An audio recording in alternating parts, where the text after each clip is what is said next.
सहनाववतु सहनौ भुनक्तु सह वीर्यं करवावहै तेजस्विनावधीतमस्तु मा विद्विषावहै। ओम शांति शांति शांति।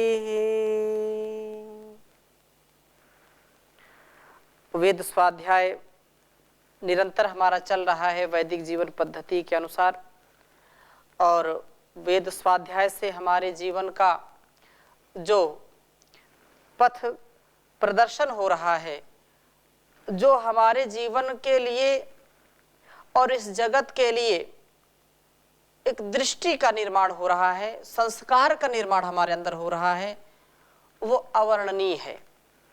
उसका वर्णन हम कर नहीं सकते हैं, क्योंकि व्यक्ति जैसा सुनता है, जैसा देखता है, जैसा पढ़ता है, वैसा ही वह विचार करता है, और जैसा विचार करता है वैसा वह बोलता भी है, और जैसा बोलता है वैसा वो करता भी है, और जैसा करता है वैसा वो बन जाता है, वैसा उसका स्वभाव, उसका संस्कार बन जाता है। इसलिए हम प्रभु की जो आज्ञा है, उस प्रभु के प्रिय आचरण के साथ अपने जीवन को आगे बढ़ाते रहेंगे, अपने आप को भी आगे बढ़ाएंगे और संसार को भी आगे बढ़ाएंगे। ये मानवता है, यही जीवन है, दिव्य जीवन, वैदिक जीवन, या ये कहें आध्यात्मिक जीवन, कि दूसरों को उभारते हुए भी अपने को उभारना है, अपने जीवन को सच्चा, सुंदर, अच्छा बनाना है, और इस जगत को भी और अपने मित्रों को भी समस्त कार्यों को करते करते अपने कर्तव्य कर्म का भी निर्वहन करना है। अपने कर्तव्यों के निर्वहन में भी हम कभी धोखा ना खाएं, कभी भी हम घबराएं नहीं, कभी भी हम अपने जीवन में हताशा निराशा को ना प्राप्त हो। कुछ भी हो जाए, जीवन में यदि हमको ऊंचाइयों को छूना है, जीवन में यदि हमको सच्चाई के राह पर चलना है, तो कठिनाई आएगी। कठिनाइयों से कभी घबराना नहीं चाहिए, क्योंकि कहा यदि आपको उसकी तड़प है, उस परमात्मा की, उस ब्रह्म की खोज आपको है, तो कुछ ना कुछ तो आपको कठिनाई सहन करनी पड़ेगी। दिलबर की जो तलब है, दिलबर की जो तलब है, दिलदार बने रहना, सहने को हर मुसीबत तैयार बने रहना। जल जाए लाख घर भी, चल जाए उस पर हल भी, कट जाए गर्च सर भी, सरदार बने रहना। होशियार बने रहना, दिलदार बने रहना। दुनिया कहेगी पागल, मक्कार भी कहेगी, दीवाना बने रहना। होशियार बने रहना, दिलदार बने रहना। अंदर से मिले रहना, बाहर से रहना तालिब।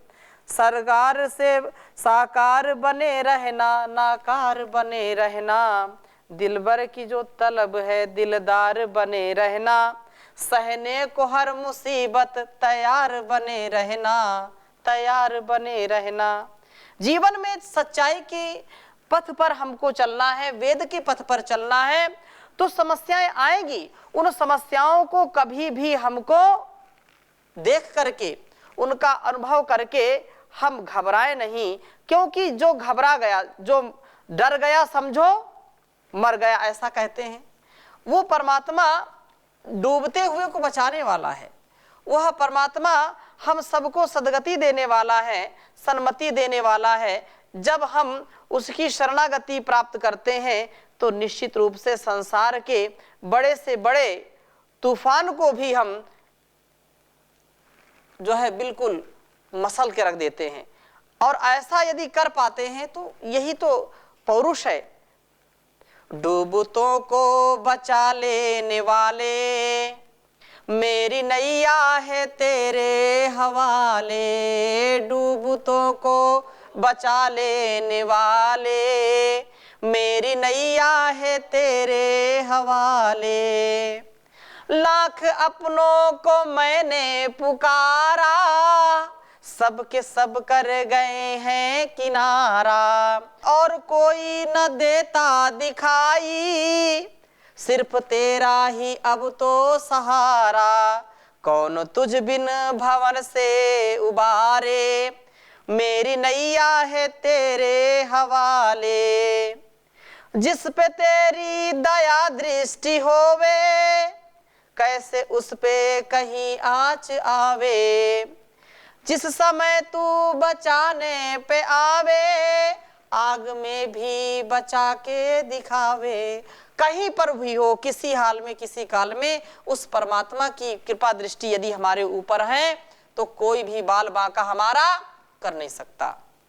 कहीं भी स्थिति में आप इसको अपने जीवन में यदि सच्ची श्रद्धा के साथ, विश्वास के साथ, धैर्य के साथ यदि खरी कसौटी में भी उतारना चाहते हैं तो जरूर उतार के देखिए।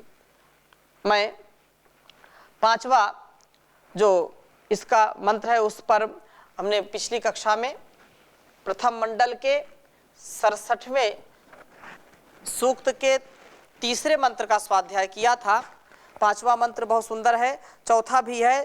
चौथे वसु प्रवचन की बात कही इसमें, अर्थात हृदयस्थ प्रभु को हम जाने, सत्य की प्रातिपादिकता, वेद वाणी को प्राप्त करें, ऋत का सेवन करें, अविद्या ग्रंथि को विनष्ट करें। प्रभु हमारे लिए वसुओं का प्रवचन करेंगे। और प्रभु रूप गृह में यह सारा प्रभु की महिमा लताओं पर विकसित होने वाले पुष्पों और फलों में दिखाई देती है। यही महिमा मातृगर्भ में भी विकसित कराती है।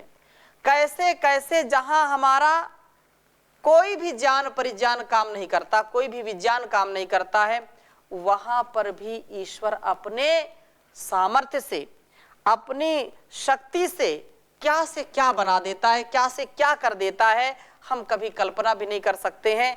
बहुत सुंदर मंत्र है, इसको एक बार लिखेंगे। प्रभु की महिमा और उसका निर्माण काल जो है और निर्माण क्षेत्र क्या है, कहाँ कहाँ वो निर्माण करता रहता है, हमको पता भी नहीं चलता है।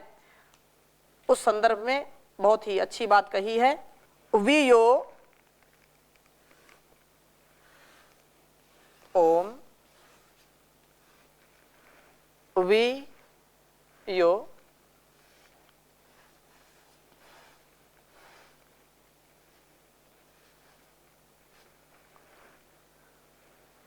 विरुत्सु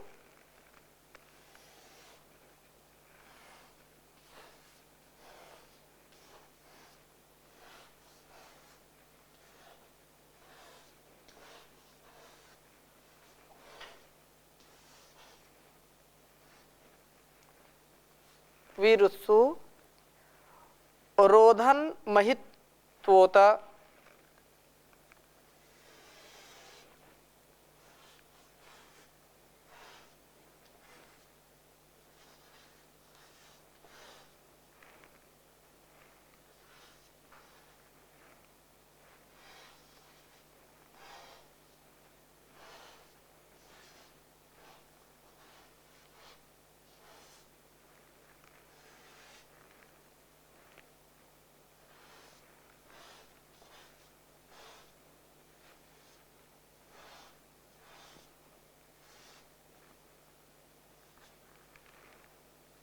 प्रजा उत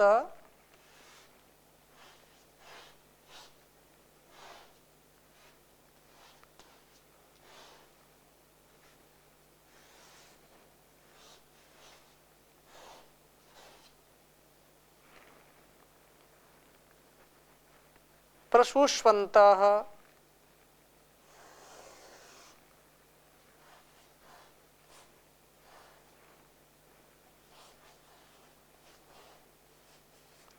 प्रशुष्वन्तः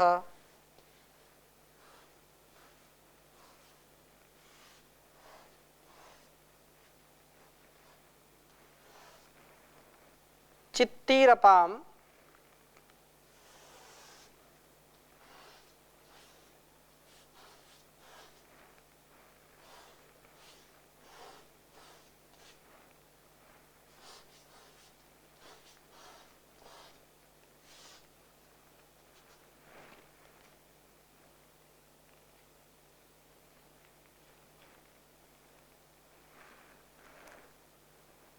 दमे विश्वायुः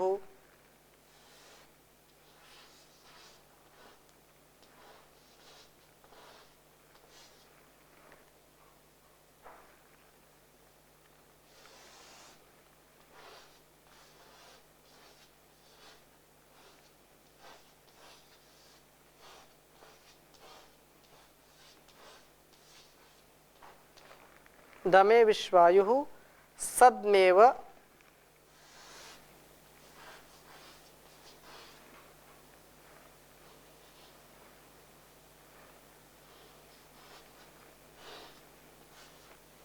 सद्मेव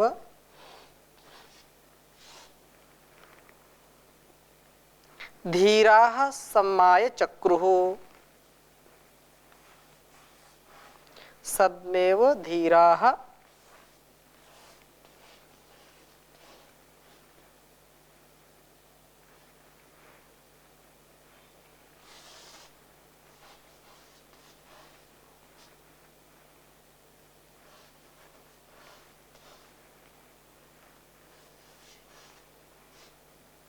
सम्माय चक्रुः।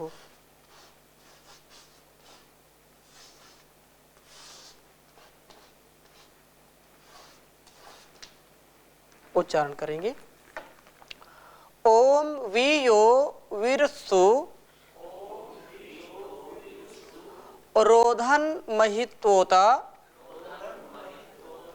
प्रजा उत प्रसूष्वन्तः चित्तिरपां दमे विश्वायुः सद्मेव धीराः सम्माय चक्रुः। ओम वीयो वीरुत्सु रोधन महित्वोत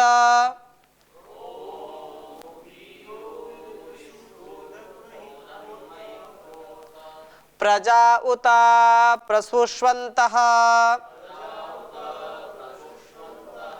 चित्तिरपां दमे विश्वायुः सद्मेव धीराः सम्माय चक्रुः। ओम वीयो विरुत्सु रोधन महित्वोता प्रजा उता प्रसूष्वन्तः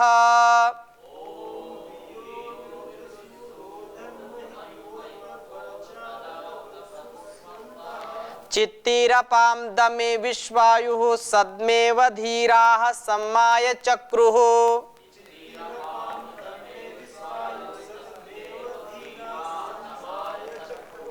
कहा कि वीयो विरुत्सु रोधन महित्वोता प्रजा उता प्रसूष्वन्तः चित्तिरपां दमे विश्वायुः सद्मेव धीराः सम्माय चक्रुः। यह जो प्रभु, यह माने जो प्रभु विरुत्सु इन प्रतानिनी अर्थात फैलने वाली लताओं में, लताएं फैलती हैं, उन लताओं में महित्वा अपनी महिमा से विरोधत अर्थात विविध पुष्पादि को उत्पन्न करते हैं। कितने प्रकार की लताएं हैं आप गणना नहीं कर सकते हैं। अलग अलग प्रकार की लताएं आपको मिलेंगी। चौड़ी पत्ती, पतली, लंबी, छोटी, बिना पत्ती, लाल, पीली, हरी, पता नहीं कितने कितने रंग की, कितने कितने जो है प्रकार से आप वन औषधियों को देखते हैं, लताओं को देखते हैं, ये कौन बना रहा है, कौन कर रहा है? यह उस परमात्मा की ही विशेष कृपा है। और विविध प्रकार से इन विरोधत विविध पुष्पादिकों को उत्पन्न करते हैं। कितने प्रकार के फूल खिलाते हैं, छोटे से लेकर के बड़े बड़े फूल तक, सुगंधित हो या बिना सुगंध के हो, केवल दर्शनीय हो, हर प्रकार के पुष्प विकसित विलसित सुरभित चारों ओर आपको मिल जाएंगे। तथा इस बात पर आपको विचार करना चाहिए और विचार करने के लिए विवश होना पड़ेगा। कितने प्रकार के फल फूल बनाए हैं और सबका अलग अलग रूप रंग आकार है, गुण आकार, उसका रस अलग अलग है, स्वाद अलग है, उसकी पौष्टिकता अलग है। ये कौन कर रहा है? कोई ना कोई तो कर रहा है। लेकिन हमारा ध्यान जाता नहीं, वहीं जाएगा जहां पर नहीं जाना चाहिए। गलत चीजों पर ध्यान जाएगा, जो अच्छी चीजें हैं उन पर विरले लोगों का जो ध्यान है वही जाता है। ऐसे विचार कोई करने लगा। एक व्यक्ति यात्रा कर रहा था और यात्रा करते करते थक गया।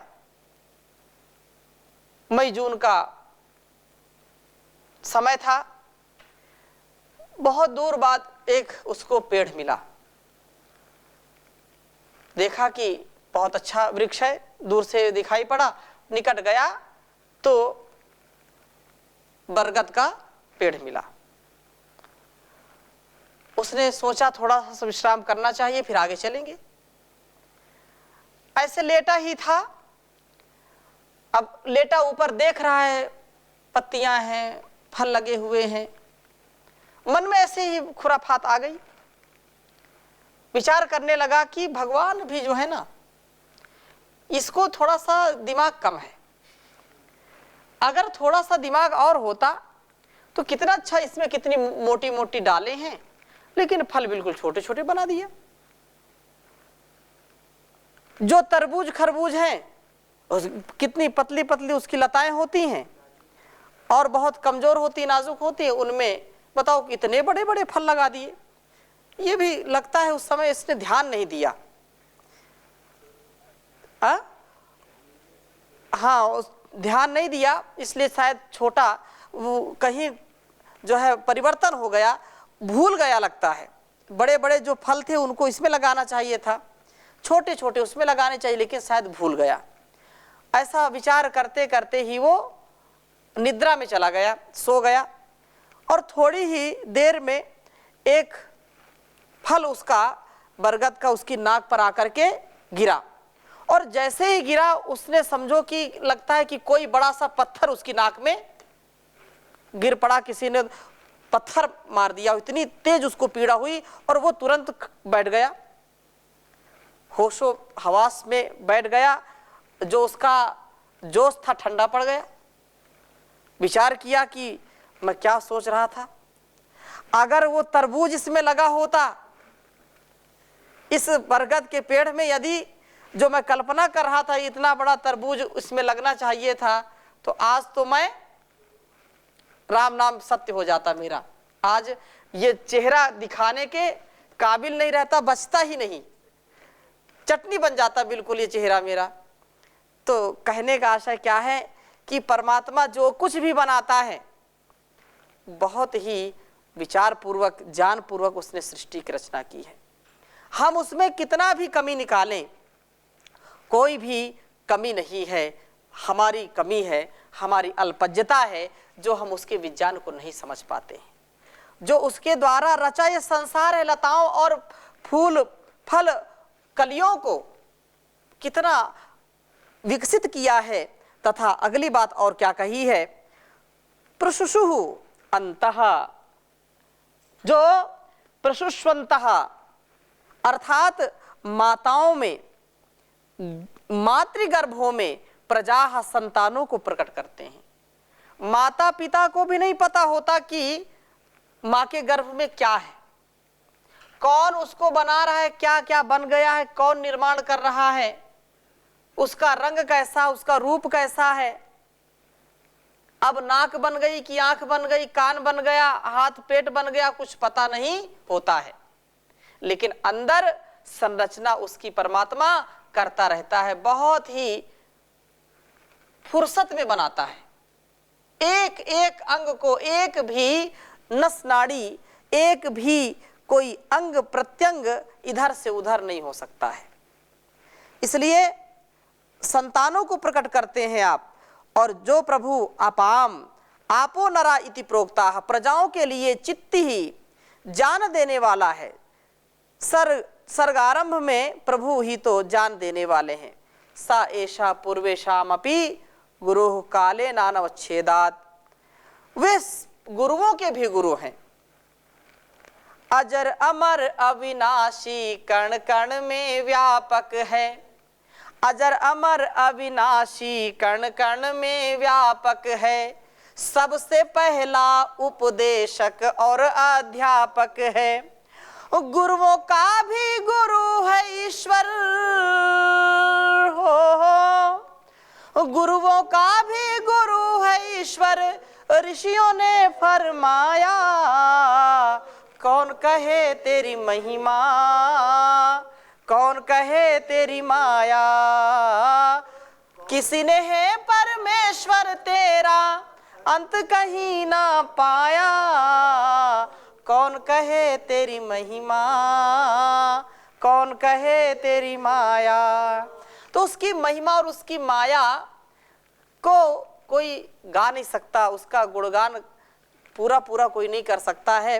इसलिए अगली बात कही, वे प्रभु दमे दमे विश्वायु सदमेव, कि दमन के होने पर विश्वायु पूर्ण आयु को देने वाले हैं। हमारी जो इंद्रियां हैं, यदि हमारे इंद्रियों में नियंत्रण हमारा नहीं है, यदि उनमें संयम नहीं है, तो व्यक्ति कभी भी ईश्वर का साक्षात्कार करने के योग्य नहीं बनता है। दमन इंद्रियों का तू करता चला जा, दमन इंद्रियों का तू करता चला जा, काबू में आएगा मन धीरे धीरे, मिलेगी प्रभु की शरण धीरे धीरे। तो ये जो दमन है, दमनशीलता, उसके होने पर पूर्ण आयु देने वाला है, अर्थात जितेंद्रियता होने पर व्यक्ति का आयुष्य बढ़ता है। प्रभु ने शरीर में जो धातुएं बनाई हैं, वीर आदि धातुओं की उत्पत्ति की ऐसी सुव्यवस्था की है कि यदि मनुष्य संयम द्वारा इसका अपव्यय ना होने दे तो शरीर 100 वर्ष से भी अधिक पूर्ण स्वस्थ रह करके जी सकता है व्यक्ति। लेकिन यदि आहार विचार व्यवहार दिनचर्या में कहीं त्रुटि है तो निश्चित रूप से ब्रह्मचर्य खंडित होता है। ब्रह्मचर्य के ऊपर हमने खूब चर्चा की है पूर्व में भी। तो यहाँ पर ब्रह्मचर्य से युक्त होकर के जब हम जीवन व्यतीत करते हैं तो आयु बढ़ती है। और ब्रह्मचर्य, देखिए क्या हम खाते हैं और क्या बन जाता है, क्या हम खाते हैं क्या बन जाता है, कौन बनाता है। जितना प्रोसेस हमारी इस फैक्ट्री में अंदर होता है, यदि लगाना पड़े तो कई किलोमीटर की फैक्ट्री लगानी पड़ेगी कि अब ये भोजन यहाँ से ये प्रोसेस हुआ, फिर अगला प्रोसेस, फिर अगला रस रक्त मांस मज्जा मेद अस्थि शुक्र आदि ये सब धातुएं बनाने के लिए बड़ी लंबी फैक्ट्री लगानी पड़ेगी। और तो भी ऐसा बन नहीं सकता, कोई भी ऐसी मशीन नहीं है कि भोजन डाल दिया और ये चीजें बन गई। ये तो केवल परमात्मा के द्वारा बनाई गई मशीनरी है। तो कहा है कि धीराह धीराह, इस धीर जानी पुरुष सद्म इव सम्माय, घर सा बना करके, अर्थात प्रभु को ही जीवन का आधार बना करके चक्रुः जीवन के कार्यों को करते हैं। प्रभु रूप ग्रह में रहते हुए उन्हें किसी प्रकार की व्याकुलता नहीं होती, विघ्नों से वो घबराते नहीं, ये उत्साह से अपने कार्यों में सदा लगे रहते हैं। प्रभु की महिमा लताओं पर विकसित होने वाले पुष्पों में फलों में दिखती है। नाना प्रकार के पुष्प फल और पत्तियां कितना मन को रंजित करती हैं, कितना हमारे मन को आह्लादित करती हैं। यदि प्रकृति ना हो तो कैसे जीवन चलेगा, नहीं चल सकता है। यही महिमा मातृगर्भ में विकसित होने वाली संतान के साथ है, उसमें प्रकट होती है। ये प्रभु ही जान देने वाले हैं, संयमी को पूर्ण आयु प्रदान करने वाले हैं। धीर पुरुष प्रभु को ही अपना सब कुछ मानते हैं, उसी को अपना आवास मानते हैं, उसी को अपना विकास मानते हैं, उसी से अपने सारे कार्यों का निर्वहन मानते हैं और उसी में लगे रहते हैं। इसलिए इस संसार में जो कुछ भी हम देखते हैं वे प्रभु के द्वारा बनाए गए ये वनस्पतियां हैं। कितने सुंदर सुंदर फल फूल हमारे लिए दिया है, इसलिए इनसे भी हम कुछ सीखें, उसी के द्वारा बनाए हैं ना। फूलों से तुम हंसना सीखो, भौरों से तुम गाना, वृक्षों की डाली से सीखो, फल आए झुक जाना। सूरज की किरणों से सीखो, जगना और जगाना। मेहंदी के पत्तों से सीखो, पिसकर रंग चढ़ाना। दूध और पानी से सीखो, मिलकर प्रेम बढ़ाना। सुई और धागे से सीखो, बिछड़े हुए को मिलाना। कोयल से तुम सीखो प्यारे, मीठे वचन सुनाना। मीठे मीठे गीत सुनाकर सबका चित्त चुराना। नर तन पा कर के सीखो, सुखद समाज बनाना। दीन दुखी की सेवा में ही अपना चित्त लगाना। झूठ कपट को त्यागो प्यारे, सतमार्ग पर चलना। कहे हितैषी सीखो प्यारे, इन्हीं पदों को गाना। फूलों से तुम हंसना सीखो, भौरों से गाना। वृक्षों की डाली से सीखो, फल आए झुक जाना। फल आए झुक जाना, फल आए झुक जाना। तो सारा यह संसार हमको सीख दे रहा है, हमको शिक्षा दे रहा है। सारे संसार की जो वनस्पतियां हैं, जड़ चेतन, सब हमको उत्कर्ष की ओर ले जाना चाहते हैं। उस परमात्मा की व्यवस्था में ये सब अपने आप को बढ़ा रहे हैं। हम भी बढ़ें, कभी भी अपने जीवन में निराश न हो, सतत आगे बढ़ते चलें, समाज को राष्ट्र को भी बढ़ाते चलें। इन्हीं शुभकामनाओं के साथ आज की कक्षा को यहीं पर विराम देते हैं। शेष चर्चा अगली कक्षा में नए मंत्र के साथ करेंगे। ओम शांति शांति शांति।